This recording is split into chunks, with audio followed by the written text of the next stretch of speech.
We're back. We are the Teals, and And we are on assignment in Colombia. Oh, yes. As we promised, this is episode 2, and today, just very quickly, we just want to talk about the call. We mentioned it in the last episode, but we want to go into detail for you. A little bit more detail for you. The call began really the first Saturday in January of 2018.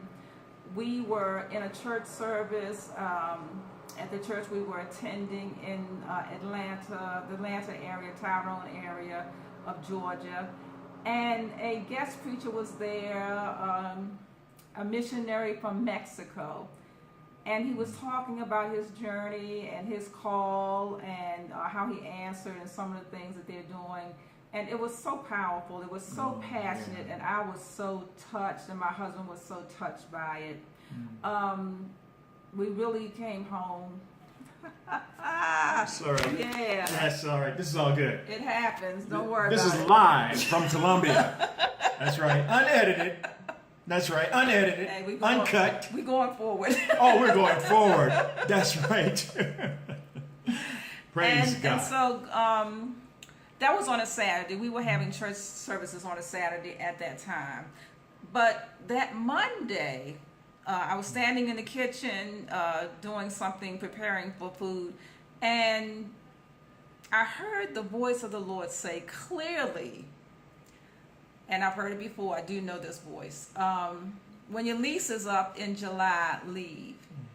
Now, we had been planning to move closer to the church. We were driving an hour and a half one way just to get there. 3 times a week. 3 times a week because we were going to classes. They have a school as well. Bethel Atlanta is the name of the church. And we were just a little tired of making that trip 3 times a week. So we were going to move closer to that area, Noonan, Peachtree, Tyrone, something in that area. That was our plan. And all of a sudden, I hear this voice saying, when your lease is up in July, leave. That was January.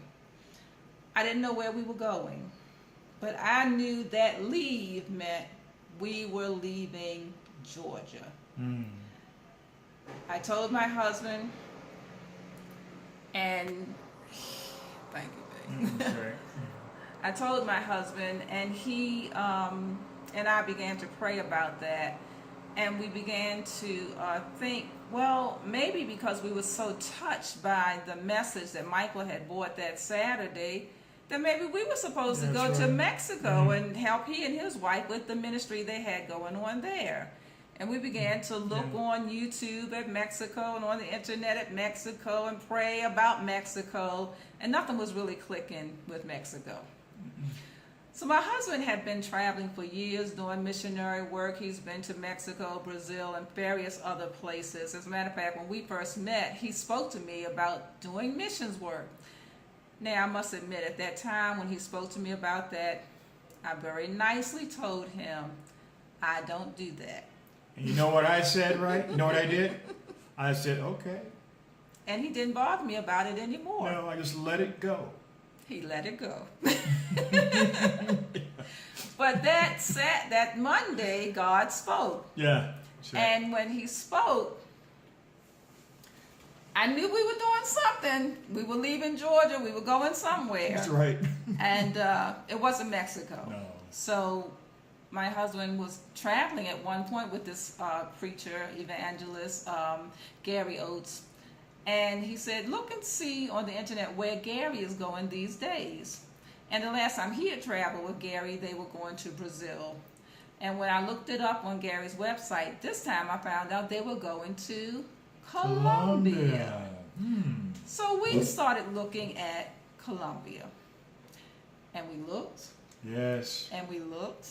And it turned into goodness. A day and night thing. Oh we were looking at everything we could get our hands on reading about everything. Colombia, looking at history of Colombia, everything on YouTube, everything on internet.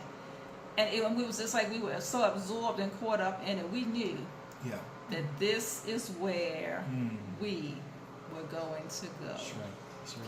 And so we got that down, and we said yes to go to Colombia, but continue to pray and continue to really seek God for more specifics. And then? Well, I like to touch bases with parents, people I know, just to see, where they are with these things. And so I'm thinking of my dad, who lives in Cleveland, in fact, Euclid, Ohio. Hey, I'm going to call him. He's 95, close to 95. He may have a word for me concerning this, at least get his feedback or input. So I'm sitting there thinking, I says, he's a little old. What's the best time to call him? Should I call him now or should I wait? And I look to my left. Well, let me just say this before I get into that.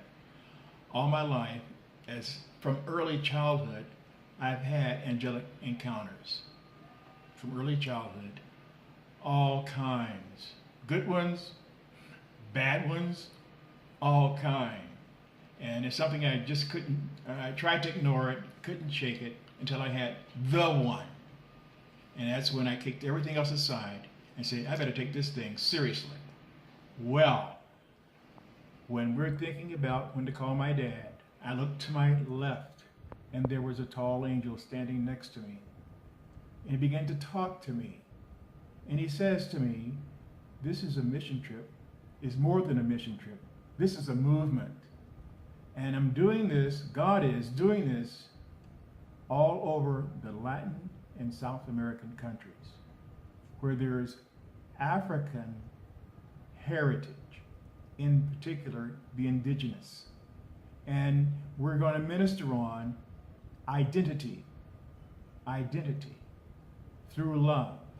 This is what he wants. This is what he's saying we're to do here. So he talks to me about Choco.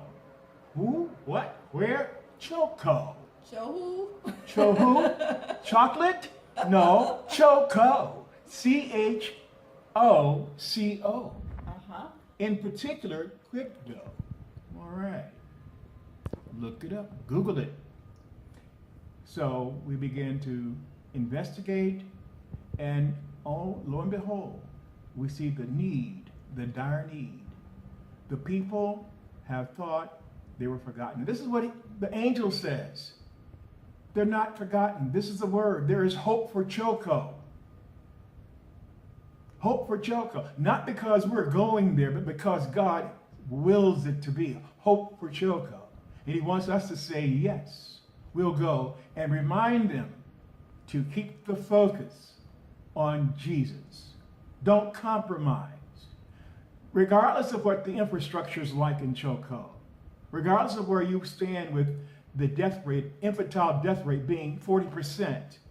40% of the children that are born die within the first year of life. There are no roads, like what we call roads. There's no running water, like we call running clear, drinkable water. Poor, non-existent infrastructure. So they have thought that they had been forgotten by God. Now, this is the word that we get about Choco. And needless to say, we said, what? Yes. We'll go. We will go. Despite what we are told, what we are hearing, what we think we know, we're going to go and do what God wants us to do. Because we are alive. We belong to him. So we signed up. We said yes. And that's when it really begins. Okay? And believe me, since the time we said yes, things have not stopped popping here in Choco and in our lives. God is moving in such a big way. It's just like so hard to keep it to ourselves. We really can't. We really can't. In the future, we're going to share with you what God has done and is doing, not only in our lives, but in the lives of the people that we've been in contact with since we've been here in Choco, here in Medellin, preparing to go to Choco, hearing from people who are living in Bogota, hearing from people who are living in Rio Negro, okay? All of whom have contacts and want to go where? To Choco. Why? To tell them God is still alive and he's still working on their behalf. Don't give up on Jesus, okay? The name and the title of our mission is Hope for Choco. Hope for Choco. That is the inspiration that God gave us. Yes. We have written out a mission statement. We have written out a vision statement. And God is bringing it all together. Oh, when yes. He says that He can do exceeding abundantly above all we can ask or think, we are witnesses. And Definitely witnesses. and we know that that is very, very true.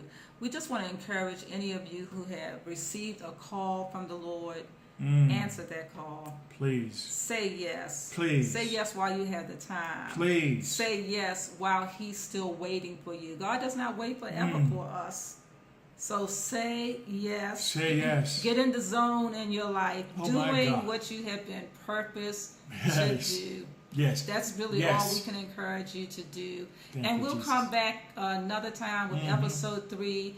Now that you know what the call is all about, how we got the call, we come back with episode 3 and really just give you some practical things that we did to prepare ourselves to leave, and some things we did once we got here to settle ourselves in and make ourselves legitimate, because you know there's ways you can stay in another country illegitimately, but we want to do things legitimately because we're representing God.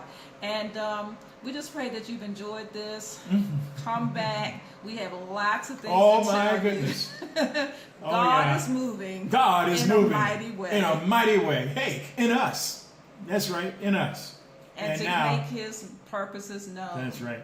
So here we are again, the Teals. The and Teals. we are on assignment in Colombia. God bless you. God all. bless you.